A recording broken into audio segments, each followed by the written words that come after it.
호주는 오래전부터 세계에서 가장 엄격한 담수 관리 기준을 갖춘 나라로 알려져 왔습니다. 그런데도 바로 이 나라의 가장 거대한 강 체계에서는 수십 년 동안 조용한 생태 위기가 이어져 왔습니다. 불과 약 40년 사이에 한 외래 어종의 개체수가 폭발적으로 늘어나 일부 강구간에서는 전체 물고기 생물량의 90%까지 차지하게 되었습니다. 이들은 독이 있는 것도 아니고 사나운 포식자도 아니지만 물을 몇 배나 더 탁하게 만들고 수중 식생을 파괴하며 생태계 전체의 먹이 사슬을 끊어놓았습니다. 사람들은 대형 그물, 덫, 전기 포획, 생물학적 통제 아이디어에 이르기까지 거의 모든 방법을 시도했지만 이 물고기는 끈질기게 버텨냈습니다. 과학자들이 마침내 강의 자연적인 작동 원리를 다시 들여다보기로 했을 때에야 완전히 다른 해법이 서서히 모습을 드러내기 시작했습니다. 지도를 보면 머리 달린 유역은 호주 남동부 전역에 넓게 펼쳐져 있으며 마치 이 대륙을 먹여 살리는 거대한 혈관처럼 보입니다. 이곳은 호주 최대의 하천 체계로 길이는 2200km가 넘고 면적은 프랑스와 독일을 합친 것에 거의 맞먹습니다. 이 유역은 호주 농업의 약 40%의 물을 공급하는 동시에 200만 명이 넘는 사람들이 살아가는 터전이기도 합니다. 과거 이곳의 생태계는 최소 46종의 토착 어류가 살아갈 만큼 매우 풍요로웠고 건강한 강바닥 덕분에 물은 맑고 투명했으며 머리코드, 골든퍼치, 실버퍼치 같은 대표적인 어종들은 수백 마일에 걸친 산란 이동을 하곤 했습니다. 그러나 오늘날 머리강의 많은 구간에서는 그런 맑음이 더는 남아있지 않습니다. 물은 훨씬 더 탁해졌고 빛은 강바닥까지 닿기 어려워졌으며 한때 강바닥을 가득 덮었던 수생식물 군락은 쇠퇴해버렸고 그 여파로 수많은 토착 어류가 심각하게 줄어들었습니다. 더 우려스러운 점은 이 거대한 변화의 원인이 화학 공장도, 거대한 댐도, 비정상적인 환경 재난도 아니라는 사실입니다. 그 시작은 너무나 익숙한 물고기, 바로 잉어였습니다.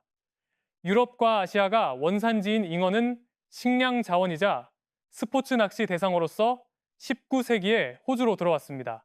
여러 해 동안 이들은 거의 주목받지 않았지만 특히 강인한 한 계통의 잉어가 60년대 무렵 자연으로 빠져나가면서 상황이 달라졌습니다. 이후 이어진 대홍수는 생물학적 침입의 문을 완전히 열어버렸습니다. 양식장을 빠져나온 잉어는 머리 달린 유역으로 퍼져나갔고 그곳에서 곧바로 자신들에게 이상적인 환경을 만났습니다. 탁한 물, 높은 수온, 낮은 산소 농도, 곧 많은 토착 어종이 적응하기 어려운 조건들이었습니다. 바로 그 놀라운 내성이 잉어가 믿기 어려울 정도로 빠르게 번성하도록 만들었습니다. 많은 강 구간에서 현재 이들은 전체 어류 생물량의 약 70%를 차지합니다. 유역 전체에 존재하는 잉어의 총량은 수십만 톤에 이를 것으로 추정됩니다. 성체 암컷 한 마리는 한 번의 산란기에 30만 개에서 100만 개의 알을 낳을 수 있어 홍수가 한 번 지나갈 때마다 개체군 밀도는 폭발적으로 증가합니다. 어떤 시기에는 수천 마리가 얕은 물에 몰려들어 산란하며 거세게 몸부림치는 바람에 수면이 끓는 것처럼 보이기도 합니다. 공동체 차원의 포획 행사에서 한 번에 수만 마리를 잡아낸 적도 있었지만 전체 개체군 규모에 비하면 그것조차도 새 발의 피에 불과했습니다. 문제는 단지 수에만 있는 것이 아니라 잉어가 먹이를 찾는 방식 자체에도 있습니다. 이들은 포식자가 아니라 진흙 속의 벌레, 유충, 작은 생물을 찾기 위해 강바닥을 끊임없이 헤집습니다. 그 과정에서 진흙을 입으로 빨아들였다가 다시 뱉어내며 하루 종일 강바닥의 퇴적층을 뒤흔듭니다. 수천 마리가 한 강구간에서 동시에 움직이면 매일 휘저어지는 진흙의 양은 엄청나게 커지고 그 결과 물은 자연 상태보다 몇 배나 더 탁해집니다. 물이 흐려지는 순간 햇빛은 바닥까지 도달하지 못하고 수생식물은 서서히 사라집니다. 그리고 그런 물속의 숲이 무너지면 어린 물고기들은 숨을 곳을 잃고 수생곤충은 급감하며 골든퍼치와 실버퍼치 같은 토착 어종은 쇠퇴하기 시작하고 이어서 물새들까지 영향을 받게 됩니다. 먹이사슬 전체가 뿌리부터 무너지는 것입니다. 지난 40여 년 동안 호주 당국은 이 외래 어종을 억제하기 위해 거의 모든 해결책을 시험했습니다. 남호주의 대규모 포획 프로그램은 해마다 수백 톤에서 수천 톤의 잉어를 제거할 수 있었습니다. 어떤 지역에서는 심지어 이를 비료, 가축 사료로 활용하거나 식품으로 홍보하면서 경제적 자원으로 바꾸려는 시도도 있었습니다. 그러나 잉어의 번식 속도가 너무 빨랐기 때문에 그런 노력만으로는 상황을 뒤집기에 거의 역부족이었습니다. 이후 과학자들은 더 과감한 방안도 검토했습니다. 바로 잉어만을 공격하는 헤르페스 바이러스를 사용하는 방법이었습니다. 생태 모델은 이 방식이 개체군 대부분을 쓸어낼 수 있음을 보여주었지만 그에 따르는 잠재적 대가 역시 엄청났습니다.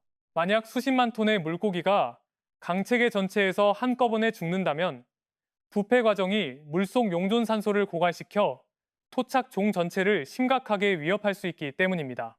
호주는 이미 극심한 가뭄 시기에 달링강에서 대규모 물고기 폐사를 경험한 바 있었고 그 기억은 많은 과학자들로 하여금 더욱 신중해지게 만들었습니다. 바로 그 시점에 중요한 질문이 제기되었습니다. 잉어를 없애는 데만 매달리는 대신 한때 이들을 통제 범위 안에 두었던 토착 포식자를 복원할 수는 없을까 하는 것이었습니다. 답은 점차 머리코드로 향했습니다. 이 종은 호주에서 가장 큰 담수어이자 이 생태계의 최상위 포식자이기도 합니다. 머리코드는 길이가 거의 2m에 이를 수 있고 몸무게는 100kg이 넘으며 몸통은 두껍고 머리는 크며 턱은 넓어서 상당한 크기의 먹이도 삼킬 수 있습니다. 이들은 다른 많은 포식자처럼 끊임없이 추격하는 방식이 아니라 매우 효율적인 매복형 사냥을 합니다. 물속에 잠긴 나무 토막 아래 바위 틈, 깊은 수역에 몸을 숨기고 있다가 먹이가 지나가는 순간 갑자기 튀어나와 덮치는 방식입니다. 과거의 머리코드는 오스트레일리아의 강들에서 매우 중요한 자연적 통제 세력이었다. 그러나 20세기 내내 그 개체수는 과도한 남획, 관계용 댐이 이동 경로를 끊어놓은 일, 그리고 사람들이 수로 교통을 위해 강 속의 큰 통나무들을 말끔히 치워버린 일 때문에 심각하게 감소했다. 머리코드에게 이상적인 은신처는 점차 사라졌고 그와 함께 이 최상위 포식자의 힘도 약해졌다. 그들이 물러나자 생태적 공백이 생겼고 그 틈을 타 잉어가 폭발적으로 늘어났다. 머리코드가 몸집이 큰 성체 잉어를 통째로 삼키기는 어렵지만 어린 잉어를 사냥하는 데에는 특히 효과적이다. 바로 이것이 가장 중요한 고리다. 엄청난 번식력을 지닌 종의 경우 초기 생애 단계에서 생존율만 낮춰도 장기적으로는 충분히 큰 영향을 만들어낼 수 있기 때문이다. 머리 달린 유역에서 이루어진 많은 연구는 머리코드의 위장에서 잉어가 자주 발견된다는 사실을 밝혀냈다. 이는 이것이 더 이상 드문 현상이 아니라 실제로 이 포식성 어종의 식단 일부가 되었음을 보여준다. 태어난 첫 해의 어린 잉어는 머리코드가 삼키기 좋은 크기이며 산란기가 끝난 뒤에는 얕은 강가 물가에서 무리를 지어 헤엄치는 경우가 많아 번개처럼 빠른 매복 공격의 이상적인 표적이 된다. 머리코드만이 아니라 골든 퍼치 같은 몇몇 다른 토착, 포식성 어종도 이 과정에 함께하고 있으며 물새와 먹이 그물의 여러 다른 고리들도 여기에 가담한다. 다시 말해 이것은 1대1 싸움이 아니라 자연적인 생물학적 통제체계 전체를 다시 세울 수 있느냐의 문제다. 그래서 지난 20여 년 동안 오스트레일리아는 잉어를 없애는 데만 집중하는 대신 토착 포식성 어종을 회복시키는 또 다른 전략을 추진해왔다. 머리 달린 유역의 토착 어류 복원 프로그램에는 수천만 오스트레일리아 달러가 투입되었다. 나라데라, 스놉스 크리크, 레이크 빅토리아 같은 여러 부화장이 세워져 머리코드를 증식하기 시작했다. 과학자들은 자연 상태에서 친어를 확보하고 통제된 환경에서 산란을 유도한 뒤 치어가 다시 강에 방류될 만큼 건강해질 때까지 길렀다. 2000년대 초부터 2020년까지 1300만 마리가 넘는 어린 머리코드가 강체계에 다시 방류되었다. 그중 극히 일부만 성체까지 살아남더라도 그것은 수만 마리의 새로운 포식자가 환경으로 돌아왔다는 뜻이 된다. 하지만 물고기를 풀어놓는 것만으로는 충분하지 않았다. 전문가들은 머리코드를 복원하려면 그들의 서식 환경까지 함께 복원해야 한다는 사실을 일찍부터 깨달았다. 그래서 서식지 재생 사업은 큰 통나무들을 다시 강바닥으로 돌려보내 자연적인 매복 지점을 회복시키기 시작했다. 몇몇 수자원 관리 프로그램도 계절성 홍수의 리듬을 모방하도록 조정되어 늦봄과 초여름에 머리코드가 번식하기 좋은 조건을 만들었다. 동시에 최소 포획 가능 크기 규정, 번식기 낚시 금지, 강 보호구역 설정 같은 다양한 보호 조치도 시행되었다. 20년이 넘는 시간이 흐른 뒤 낙관적인 신호들이 조금씩 나타나기 시작했다. 빅토리아주 일부 강구간에서는 머리코드의 밀도가 2000년대 초와 비교해 3배에서 4배까지 증가했다. 수중 카메라와 현장 조사에서도 많은 대형 개체의 귀환이 확인되었다. 특히 2025년 남오스트레일리아 마운트 심비어에서는 환경관리당국이 화산 계곡의 유명한 호수에 머리코드 150마리 이상을 방류하는 대담한 시도를 했다.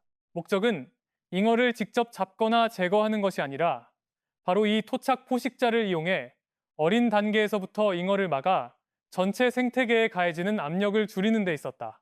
일부 습지와 강 구간에서 나온 초기 결과는 매우 고무적인 신호를 보여주고 있다. 물은 더 맑아졌고 수생식물이 돌아오기 시작했으며 토착 어류수도 회복의 조짐을 보이기 시작했다. 물론 그렇다고 해서 잉어가 완전히 사라졌다는 뜻은 아니다. 잉어는 여전히 많은 수로 존재하지만 토착 포식성 어종이 잘 회복된 곳에서는 그 파괴적 영향이 점차 줄어들고 있을 가능성이 있다. 이 과정은 한때 무너졌던 집의 골격을 다시 세우는 것과 비슷하다. 더 많은 어린 잉어가 잡아먹히고 성체까지 살아남는 개체가 줄어들며 물이 덜 흐려지고 빛이 다시 강바닥까지 닿고 수초 군락이 서서히 되살아난다. 그리고 이어서 수생곤충, 작은 물고기, 물새들도 차례로 돌아오게 된다. 그럼에도 많은 생태학자들은 머리달링이 아마도 수백 년 전의 모습으로 정확히 되돌아가지는 못할 것이라고 본다. 그 대신 이 강체계는 새로운 균형 상태를 향해 나아가고 있을 수 있다. 그 상태에서는 잉어가 여전히 존재하지만 더 이상 절대적으로 지배하지는 못하고 머리코드와 골든퍼치 같은 토착 포식자들이 그 수를 일정한 한계 안에 묶어두게 된다. 머리달링의 이야기는 매우 분명한 교훈을 남긴다. 단 한 번 외래종을 환경에 들여놓는 결정만으로도 수세기 동안 이어지는 결과를 낳을 수 있다는 것이다. 최상위 포식자가 사라지면 생태계는 빠르게 균형을 잃는다. 하지만 그들이 회복되면 자연은 때때로 스스로 치유하는 길을 다시 찾아낸다. 그리고 아마 많은 경우 가장 현명한 해법은 기술로 자연을 억지로 밀어붙이는 것이 아니라 자연이 본래의 방식대로 작동할 기회를 다시 돌려주는 것일 것이다.